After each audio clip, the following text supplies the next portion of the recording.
Hola, we're looking at a quick video about possessive adjectives. Possessive adjectives are used to describe objects.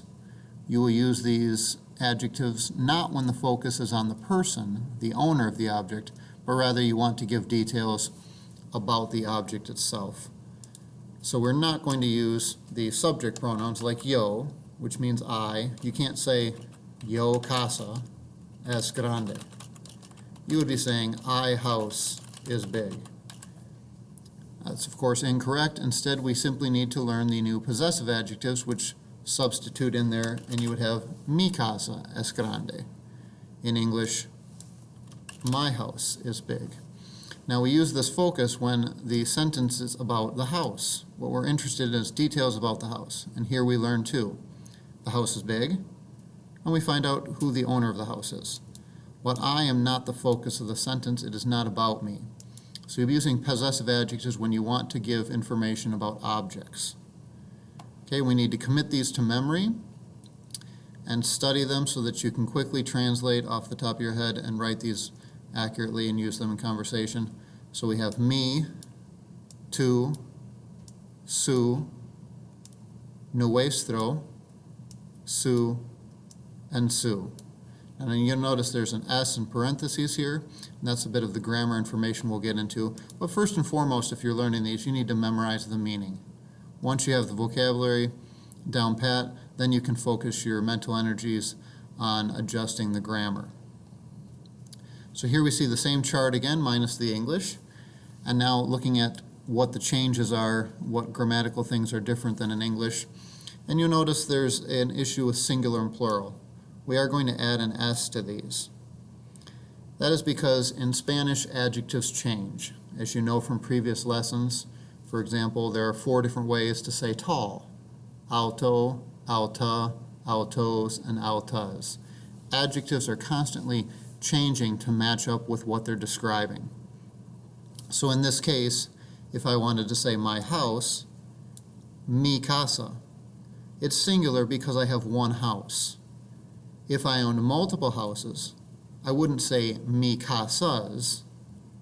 In English you would. You'd still say my houses, my homes. But in Spanish you would need to add the S and you would have mis casas, because just like any other adjective, they need to match up to the object they're describing. That will be when the objects owned are plural. Also, masculine and feminine plays a minor role here because there's only one of the possessive adjectives that ends in O. We know that when a word ends in O, when an adjective ends in O, you make it feminine by changing the O to an A. So in the case of nuestro, which means our, it does have a feminine form, nuestra. The rest do not because they don't end in O's. The final little grammar detail with this is a very simple one. Sentence placement. The good news is these possessive adjectives go before the object, which is exactly where they go in English. So there shouldn't be any confusion about the order of the sentence. So let's take a look at a few examples. Here we have a chart again. His house. Well, his is su. I know we have one house, so I do not add S. Su casa. And you could then add on to this and put a full complete sentence, su casa es grande.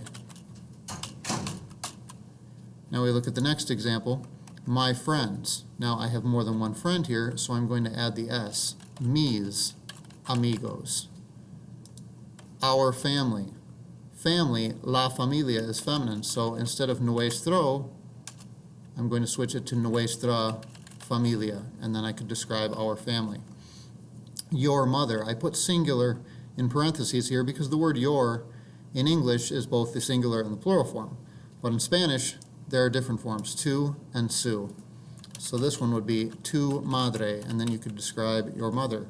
And here we would use su, but we're now talking about parents, so there's more than one. We add the S, sus padres. And a final example, their car. Now there's only one car. Even though their refers to more than one person, we do not add an S, because the grammar is based on the object, su coche. So you need to study and memorize the meanings of these and be aware to add the S when there's more than one object, not when there's more than one person who owns it. It's all based on the object